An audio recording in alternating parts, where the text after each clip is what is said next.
সুৎখোরের গোষ্ঠী জুতাটা বাইরাইলাম বাবারাইলাম বন্ধুরা। তুমি সুদ ব্যাংকের মধ্যে লাগাইয়া দিয়া যাও, তুমি সুদের টাকা বাক্সের মধ্যে জমাইয়া দিয়া যাও, এই সন্তান টাকা নিয়ে মাতবরি করে, অ্যাপাচি হাং পালসার আর 15 চালায় মাস্তানি করে, আর তুমি কবরে যাওয়ার পরে সুতার বাড়ি খাইতেছ। সন্তানকে সুদের টাকার মালিক বানাবার আগে হালাল টাকা দিয়ে অন্তত মানুষ বানায়া যান। আপনি মারা যাওয়ার পরে কবরের পাশে দাঁড়ায় দোয়া করবে। হাত তুলে বলেন ঠিক কিনা বলেন।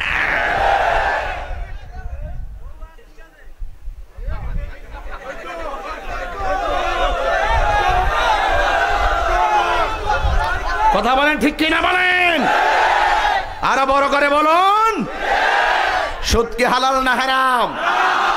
মাটির উপরে থেকে সুদ খাইয়া, মাটির উপরে থেকে ঘুষ খাইয়া, জুতাটা ঘুরে, মাটির উপরে থেকে ঘুষ খাইয়া, মাটির উপরে থেকে সুদ খাইয়া, মাটির উপরে থেকে মার বুকে লাথি মাইরা, বাপের বুকে লাথি মাইরা কবর নিচে যাইয়া জান্নাতের গালিচা পাইবা।